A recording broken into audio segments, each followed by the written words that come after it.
Rumpelstiltskin. By the side of a wood, in a country a long way off, ran a fine stream of water, and upon the stream there stood a mill. The miller's house was close by, and the miller, you must know, had a very beautiful daughter.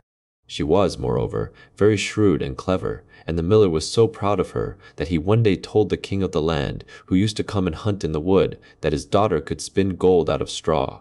Now this king was very fond of money, and when he heard the miller's boast, his greediness was raised, and he sent for the girl to be brought before him. Then he led her to a chamber in his palace, where there was a great heap of straw, and gave her a spinning wheel, and said, "All this must be spun into gold before morning, as you love your life." It was in vain that the poor maiden said that it was only a silly boast of her father, for that she could do no such thing as spin straw into gold. The chamber door was locked, and she was left alone. She sat down in one corner of the room and began to bewail her hard fate, when on a sudden the door opened, and a droll-looking little man hobbled in and said, "Good morrow to you, my good lass. What are you weeping for?" "Alas," said she, "I must spin this straw into gold, and I know not how." "What will you give me," said the hobgoblin, "to do it for you?"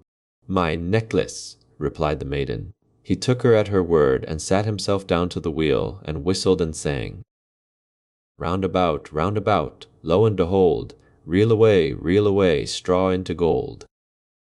And round about the wheel went merrily. The work was quickly done, and the straw was all spun into gold. When the king came and saw this, he was greatly astonished and pleased, but his heart grew still more greedy of gain, and he shut up the poor miller's daughter again with a fresh task.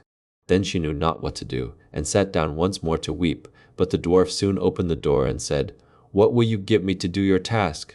"The ring on my finger," said she. So her little friend took the ring, and began to work at the wheel again, and whistled and sang, round about, lo and behold, reel away, straw into gold," till, long before morning, all was done again.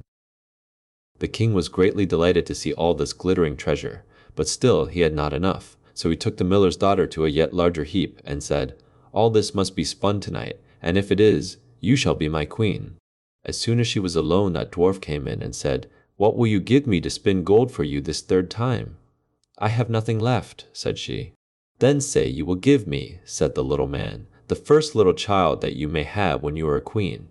"That may never be," thought the miller's daughter, and as she knew no other way to get her task done, she said she would do what he asked. Round went the wheel again to the old song, and the mannikin once more spun the heap into gold.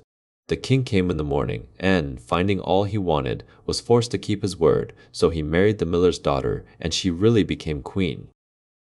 At the birth of her first little child she was very glad, and forgot the dwarf, and what she had said. But one day he came into her room, where she was sitting playing with her baby, and put her in mind of it. Then she grieved sorely at her misfortune, and said she would give him all the wealth of the kingdom if he would let her off, but in vain, till at last her tears softened him, and he said, "I will give you 3 days' grace, and if during that time you tell me my name, you shall keep your child." Now the queen lay awake all night, thinking of all the odd names that she had ever heard, and she sent messengers all over the land to find out new ones. The next day the little man came, and she began with Timothy, Ichabod, Benjamin, Jeremiah, and all the names she could remember, but to all and each of them he said, "Madam, that is not my name."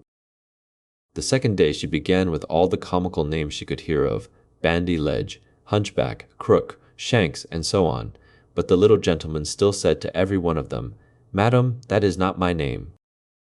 The third day, one of the messengers came back and said, "I have traveled 2 days without hearing of any other names, but yesterday, as I was climbing a high hill, among the trees of the forest where the fox and the hare bid each other good night, I saw a little hut, and before the hut burnt a fire, and round about the fire a funny little dwarf was dancing upon one leg and singing, 'Merrily the feast I'll make, today I'll brew, tomorrow bake, merrily I'll dance and sing, for next day will a stranger bring. Little does my lady dream, Rumpelstiltskin is my name.'" When the queen heard this, she jumped for joy, and as soon as her little friend came, she sat down upon her throne, and called all her court round to enjoy the fun, and the nurse stood by her side with the baby in her arms, as if it was quite ready to be given up. Then the little man began to chuckle at the thought of having the poor child to take home with him to his hut in the woods, and he cried out, "Now, lady, what is my name?" Is it Jon? Asked she. No, madam. Is it Tom? No, madam. Is it Jemmy? It is not. Can your name be Rumpelstiltskin? Said the lady slyly. Some witch told you that. Some witch told you that, cried the little man, and dashed his right foot in a rage so deep into the floor that he was forced to lay hold of it with both hands to pull it out. Then he made the best of his way off, while the nurse laughed and the baby crowed, and all the court jeered at him for having had so much trouble for nothing, and said, We wish you a very good morning and a merry feast, Mr. Rumpelstiltskin.